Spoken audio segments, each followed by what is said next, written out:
Good morning, everyone.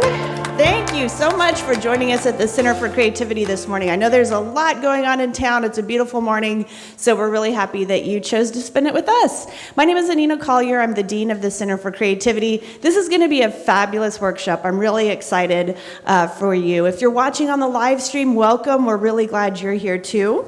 But before I introduce our partner, there's just a couple things I want to tell you about.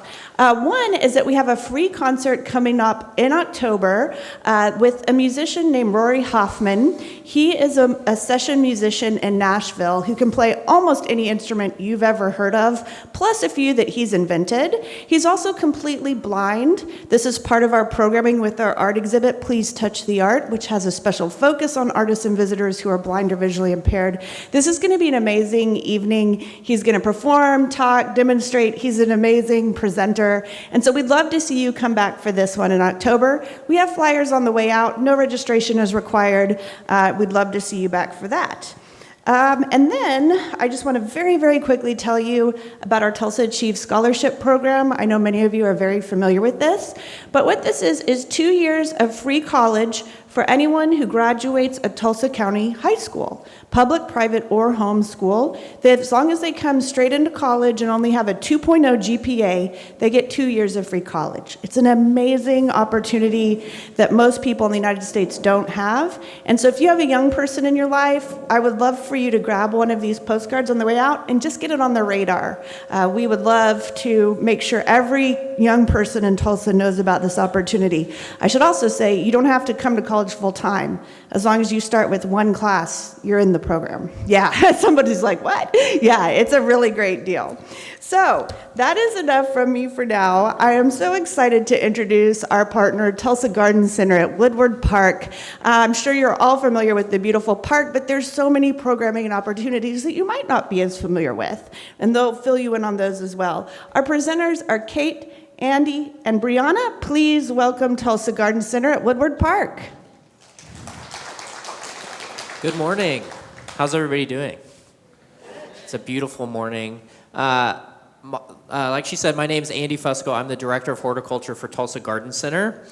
Joining me, that they'll be kind of mingling around, is Kate Wilson, our Program Manager, and Brianna Heffley-Shepard, our Director of Communications. So Tulsa Garden Center, for those that don't know, we've been the Center of Horticulture Education in Tulsa since 1954, and we've also been in Woodward Park since then. And so we're excited today to kind of come out of the park and come downtown to the Center for Creativity and kind of share some further horticulture education. This time of year, our gardens are starting to kind of, go to sleep a little bit, or we're hoping they will go to sleep because most of us are tired of watering and watering and watering. But thankfully, the weather's starting to cool down, and there's so many fun fall projects in the garden, and we're already thinking about next year.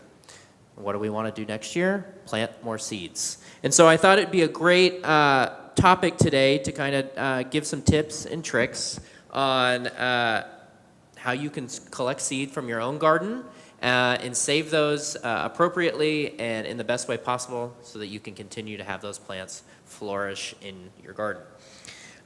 So a little bit of why seeds are formed, kind of going back to high school botany. The birds and the bees, if you will. The bees spread the pollen from flower to flower. The pollen fertilizes the female part of the flower in an ovary, and that creates a seed. Basic stuff. And then those seeds, depending on the plant, develop, and then they drop to the ground, and then they sometimes sprout right away, and sometimes they've developed ways to sit in the ground for a long period until the conditions are right. We can take advantage of that and save our seed and plant them where we want them. But you have to kind of know what you're doing, because as you'll see on your table, it's kind of a big, bulky mess, and you're not going to want to keep that in your closet for next year. So a couple things to think about.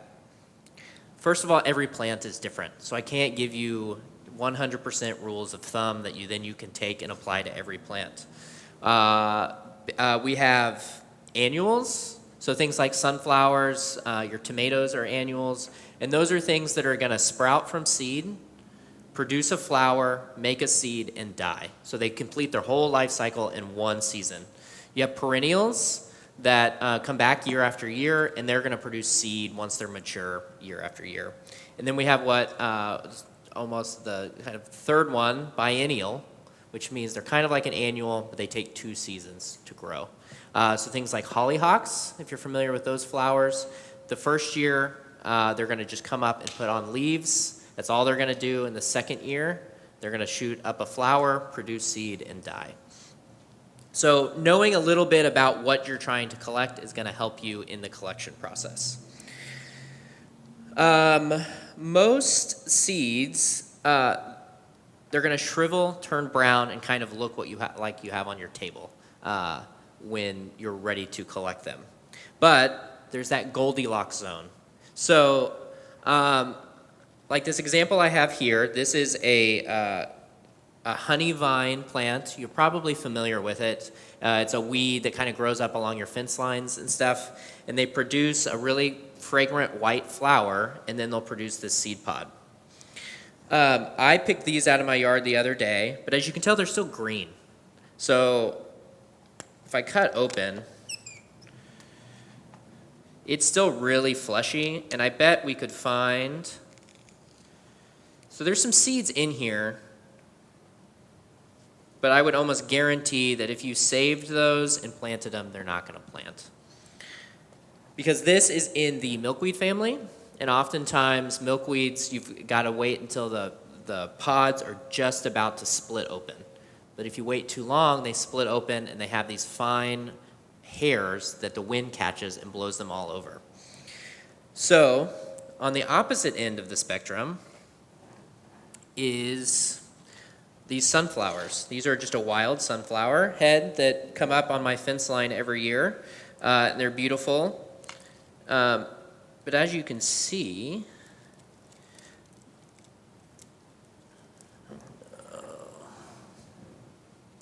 you can see where the seeds have been. But either the squirrels or the birds have already gotten to them. And so even if you save this seed head, if I dig in here, I'm just going to, okay. And I'm just, making a mess, really. But there's a method to the madness, because then you take away the seed heads. It's always great to have a surface that you're working on. Today you're going to obviously work on your tables, but also the flyer that's at your seat has a dual purpose, because if you flip it over, it's going to be a white piece of paper that you're going to be able to work and see in high contrast. So in here is parts of that flower that turned into a seed, but really what we want is the fertilized ovary that's hardened into a seed. And there's many resources online if you're confused about what's a seed and what's not. But most of the time, if you know what you're working with, so this is a sunflower, and you would have recognized the sunflower when it was in bloom. But in the seeds look like just a smaller version that you would buy at Quick Trip when you want your sunflower seeds for your baseball game. So this right here, I'll see if I can, is what you would end up saving. So you would collect all those. Now, that's not to say that you couldn't leave all of that and put that in a little baggie and plant the whole thing. What's not a seed is just going to decompose into your garden. But really what you're trying to do is reduce the amount of storage space that you need, and you also want to reduce any organic matter that's going to rot and mold, and that will ruin your seed as well. So those are some of the two ends of the spectrum. What you have on your table is hopefully Goldilocks seeds that we collected at just the right time. But let's back up a little bit too. So you're in your garden and you say, I really want to save that seed. What do you do? So as you can see on most of your tables, most of these bunches have been tied. And so when I was preparing for this workshop, we were going around the park and identifying seed heads that would be fun for you all to play with today. And so we were harvesting them and tying them with a little bit of twine. And then much like you would see dried flowers, you hang them upside down in a warm, but not too hot, in the shade, kind of in a bedroom, or they were hanging in my office really. And I tied them up, and then hanging them upside down allows them to dry with enough airflow that then they're not going to have any excess moisture that's going to cause them to mold once you put them in a smaller container. You can also take brown paper bags, and I could have just put these. Sometimes the garage is just fine. A basement with a little bit of air movement is going to be just fine. You just don't want to put fresh green plant material in plastic. You want them to be able to breathe, because over time that you want as much moisture content to come out of that plant material before you process it. So it's kind of a lengthy process. If you know you're going to be saving your seed and putting it in the envelopes that we're using today, you want to harvest probably 2 weeks ahead of time, 10 days to 14 days. Can I ask a quick question? Yes. What is the best time to take the plants off? Like, what does the plant need to look like before you can cut it and start saving the seed? That's a great question. So the question was, how do you know, what should the plant look like when you want to harvest the seed? Oftentimes, if it's still in full, beautiful flower, if it's looking the way you want it to look in your garden, it's probably not the best time. Again, you have to kind of know what you're working with. Those of you with that back table, one of those plants is blanket flower, Gaillardia, our state flower. And as the petals fall off, you kind of get this globe. Here we go.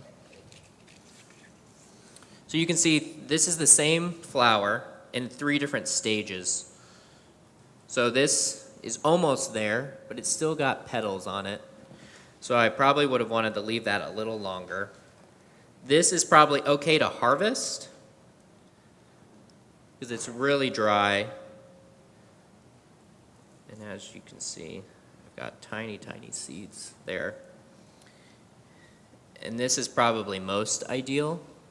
As you can see, it's lost all the colors. It's just got these fuzzy, it almost looks like a little puff ball.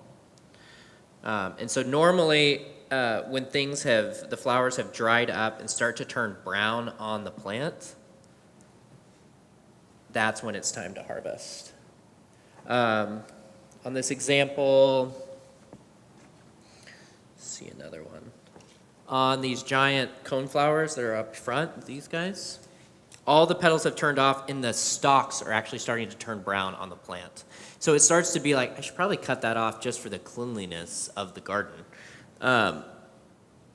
You can also tell, you can actually watch nature, and a lot of these plants here today are semi-native to, they're kind of the birds and the bees really like them.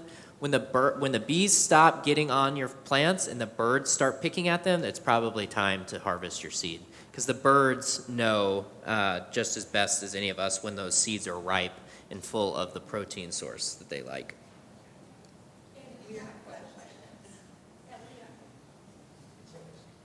My question is, like, I have basil in my garden that's going to seed. The basil is still green, but I see a lot of moths on the flowers. Do they pollinate too? So the question was, do moths pollinate? And yes, they do. So anything that's feeding on the flower and moving from flower to flower will pollinate. So there's some flowers in tropical rainforests even that are pollinated by bats. Flies can pollinate, beetles can pollinate. A lot of early flowering plants actually evolved before bees evolved. So anything that's moving pollen from flower to flower is a pollinator. Sometimes humans are the pollinator, and sometimes wind is the pollinator. Yeah, sometimes our dogs are. Does anybody have a fluffy dog that gets covered in seeds when you take them for a walk? My dog's a pollinator. And sometimes ants. I know I hate ants in my garden. I know they're supposed to be there. But you see them climbing up milkweed, and that's like a good sign that they're kind of getting things and making it pollinate. But you will see some animals, some bugs that you're like, are you helpful? And they are. Yeah, so if that didn't pick up on the microphone, we were just talking that ants can be pollinators, dogs, even if they're fluffy enough, things can just stick. You know, the stickers that stick to your socks, that's not pollination, but plants have evolved really creative ways to move from place to place.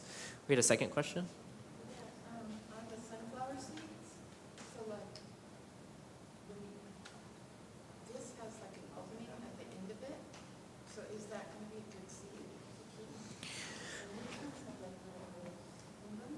Do they have to be solid, more or less? Yeah, so that's a really great question too. So as we begin to look at our seeds, you may find that some are cracked, some have holes in them, and some may feel kind of papery or like they fall apart in your fingers. Those are probably not viable seed. You know, on a sunflower head, that is a collection of 1,500 individual flowers on a single head. And each one of those may not have gotten pollinated perfectly, and even if it did, the seed may not have developed perfectly. For me, it's not worth picking through each one, and I'm not that tedious. So I'm just going to collect them all, and then I'm going to sprinkle, and whatever whatever germinates. But no, technically those probably are not viable seeds. And there's various germination tests you can do that's probably beyond what we can cover today. But there's tons of ways that you can test your seed and all of that. So I will continue to explain, but why don't we kind of dig into some of our seeds. So you all have various different things at your tables. I think every table has about 2 different plants. Some have labels, some we spread around, so we'll ask questions, but you're gonna pick the seeds over the back of your flyer. And then we have these handy envelopes that you're gonna put your seeds in. And what I ask is that whatever plant you choose, pick off enough to do 2 envelopes, and then you can trade with somebody in the room if you want a different type of plant. I think we have plenty that you can even probably take home more than 2 plants today with seed. And while you're picking, I'm also going to start talking about what to label your seed packets with. So, you know, we all think we have the best memories in the room. But season to season, it's really important to put as much information on your seed packets as you possibly can. So you want to put what it is, first of all. Sometimes you don't always know what it is, but you remember what it looks like. So you can say, that was the white flower in my neighbor Judy's yard that she gave me some seed from.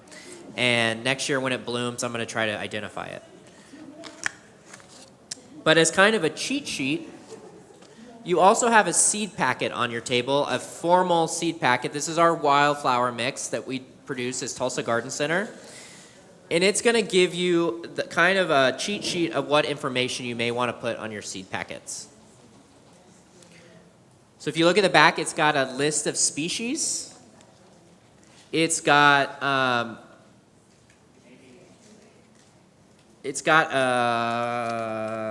1954. It's got an expiration date. It says packed for 2023.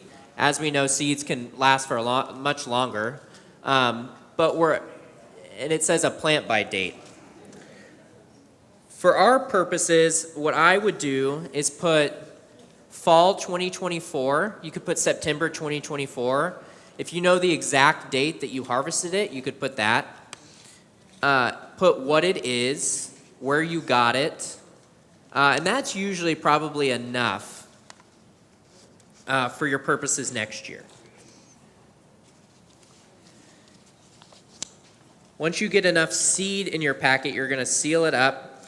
And then there's some, this could probably store in a cool closet for a couple seasons. Usually 3 to 5 years is about probably the length of many of these seeds that are not harvested and saved in a professional manner.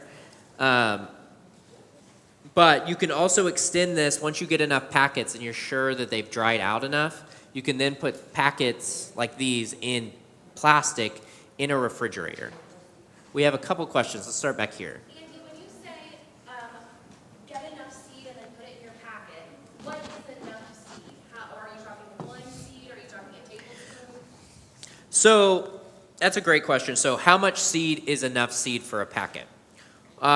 You can pack these packets as full as you want them, as long as you can get them closed without them spilling. For me at home when I'm doing this, it's kind of when I've hit my point of tedious, when I've run out of my, as you can see, it's tedious, it's messy, and I'll back up here in a second, but and you also know how much you realistically going to plant over the next 3 seasons.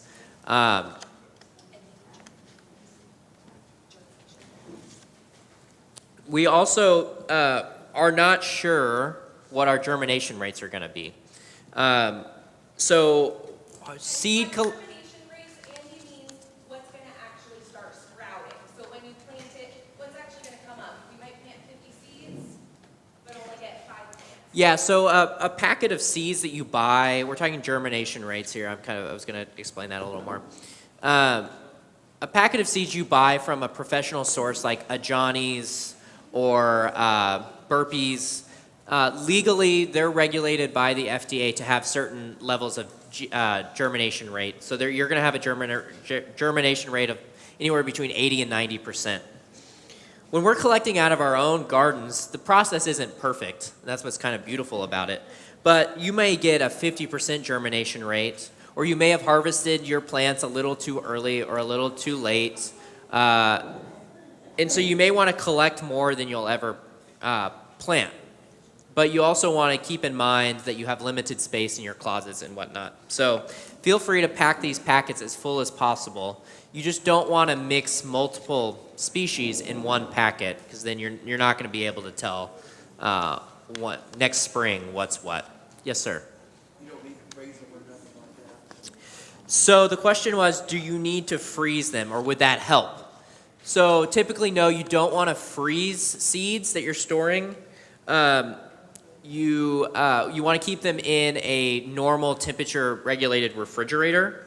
You also need to be careful that you're not storing them in your vegetable or fruit drawer.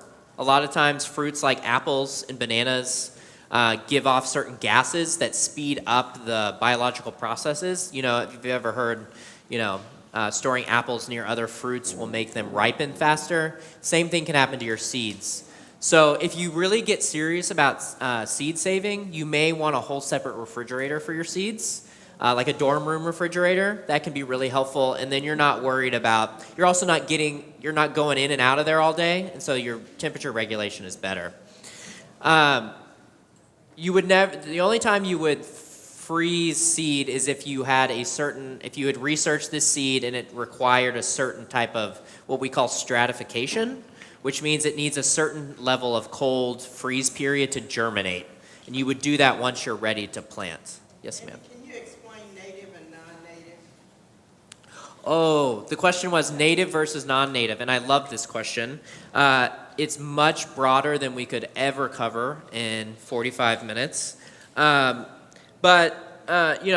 It's kind of one of the trendy things right now, and not necessarily trendy, but even important that we're looking at as gardeners, is how we are able to plant in a way that is beneficial to our natural environments. And so a lot of us are favoring more native plant varieties. But plants evolved before there were geographical barriers. And so sometimes native is based on your own definition. So for me, I'd say I'm not a purist in any way. There are some tropical plants I really like. But for me, in northeast Oklahoma, sometimes plants native to Arkansas are just as good as plants native to, southeast Oklahoma. And Oklahoma's a beautiful state in that you get everything from almost high desert prairies in the panhandle to swamps with alligators in the southeast corner of the state. And so we have to be careful when we say native to make sure that we're talking about our local ecosystems here. So you're talking native within a state or native within a country? Depends on the context. So typically, I think North America native is an okay boundary to do. But it depends on what you're trying to do with your garden and where your garden is situated geographically.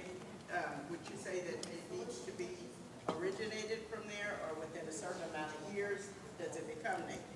Great questions. So we're really digging into the Yeah, so we're kind of going back and forth with some questions on how you really define native. And so is it native to North America pre-Columbus? All of these questions further beg further questions, and that's why I think we can't just say, I'm going to plant a native-only garden, because it depends on how you define native. And what I think is important, and this brings up a great topic, of the ethics of saving seed and planting plants from seed in your own garden. It is not okay and actually against the law to collect seed and plant material from public parks, national parks, from other nurseries in garden centers. It's called prop lifting, actually, and you can be prosecuted for it. So you always want to ask permission if you are collecting from.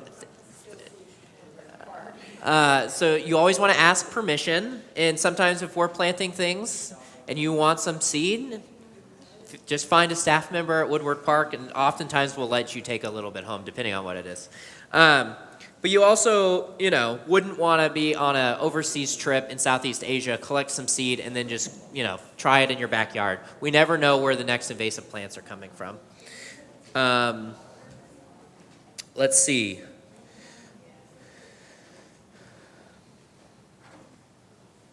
Let me see if I've covered all my points. How's everybody doing?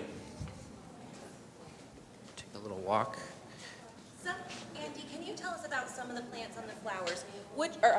Plants on the tables. Which ones are annuals? So we've got the celosia that's an annual.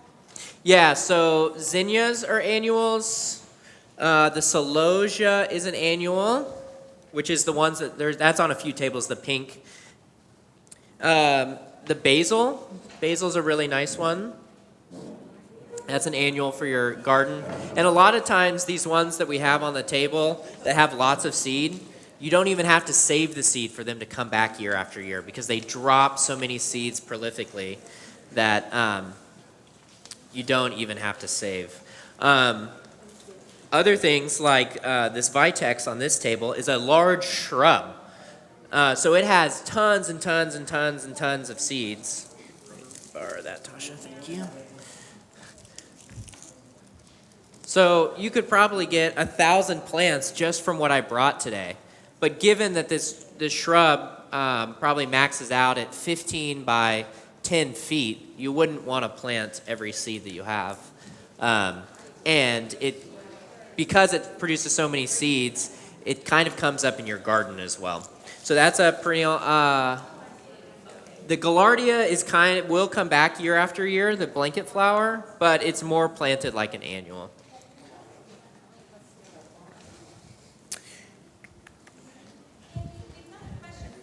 Okay. Just like this guy. Instead of could you plant a flower or something? So the question was on these coreopsis, can you just plant?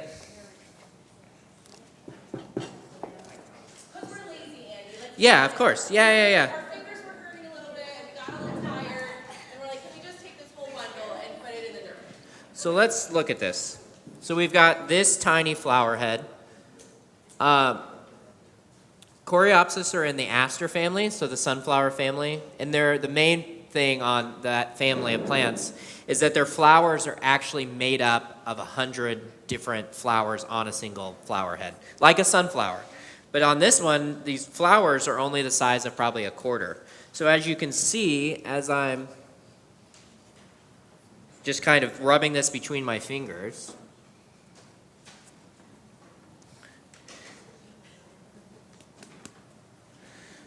I can't even find, so the seed, and I haven't forgotten your question. I am going to get to it. We're finding it. So that's one seed the camera's not even focusing on. So the question was, can I just throw this whole seed head in the ground and hope for the best? The answer is probably yes, but what you're going to run into is that you may get 100 sprouts right in that one place because the seed had sprouted. And then once they get big enough, you could thin it out. But they're probably going to all outcompete each other so much that none of them are ever going to flourish enough. Does that mean you really need to pick apart each seed? No, but what I would do is take those seed heads and just try to break them up just a little bit to help spread them out. And so then you can broadcast them more broadly and get some more plants. Do you have a question? Sharing seeds and like sharing them in different areas and stuff. There's a lot of seed sharing going on, which is beautiful. I don't know, is that too much? Like, when we went to APGA, I shouldn't be handing those out to a different area. Like our Oh, right. Yeah. So I talked a little bit about that, the ethics of seed sharing. I love all the seed sharing we're looking at here. And if you garden for any length of time, everybody ends up with a seed box. And it's great every couple of years to get together with your friends and swap those seeds. But again, it's important to keep in mind that like this garden center seed packet that we have, we looked at, they're all Oklahoma natives.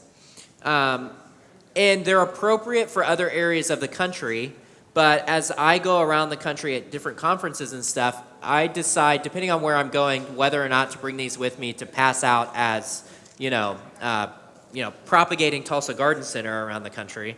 But if I'm going to the Pacific Northwest, this mix may not be appropriate for a variety of different reasons. So it's always good to keep in mind that as humans, we may not pollinate, but we propagate plants, and sometimes that can be a problem. And so it's important to keep that in mind.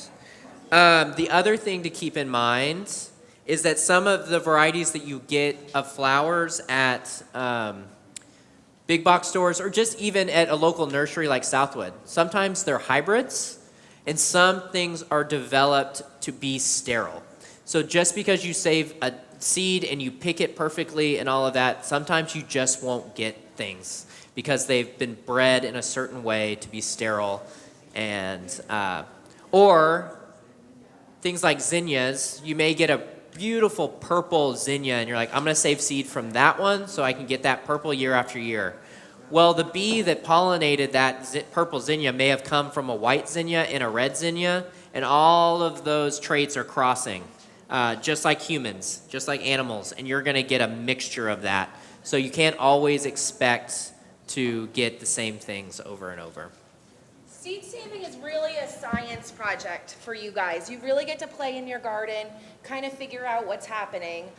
So it's not going to necessarily be perfect or maybe look like, oh, this is going to be a whole red zinnia patch. You really get to play. So something that is important, if you guys use your seed packet, I would recommend taking some notes on the back. See what happens, so that way you can know the next time you're going to use the rest of it. Do I need to plant a lot more? Do I need to add to it? So it's helpful to keep a little garden journal so you know how your saving has done and maybe what seeds are good or maybe what's sterile. So it really is just a fun science experiment for you guys at home. Yeah, that's a great point. I mean, that's what I love about horticulture is that it's a science and it's an art, and you can really combine all of those different things and really, it really teaches you about patience. You know, we can't plant something and get exactly the landscape we want right away, but that's the beauty of it. So year after year, you're trying new things, and that's. What other questions do we have before I give you the last piece of seed saving that's really important?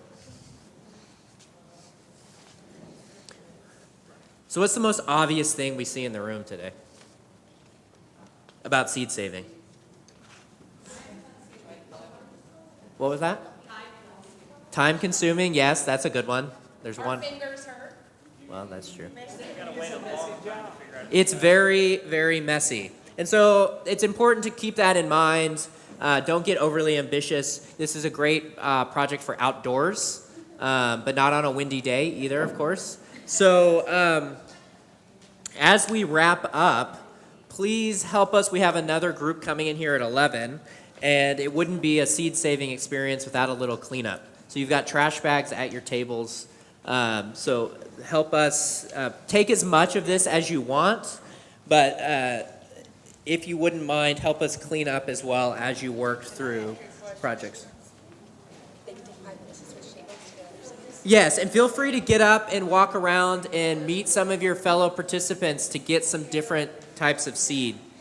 Go ahead, feel free to switch tables to get what you might want.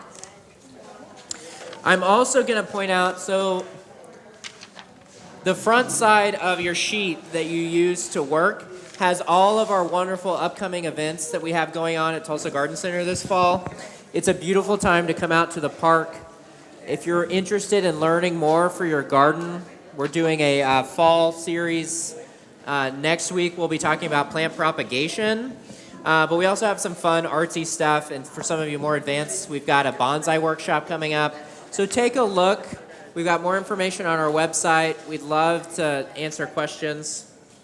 That is baptism. As this workshop wraps you find up, the seeds I just inside? want to thank all of you for your assistance It's in right. clearing off the tables. As you Baptism. probably know, we have another workshop starting at 11, which is making works of art out of books, and all the supplies are required. If you didn't register, we'd love for you to stick around. We expect we'll have plenty of supplies.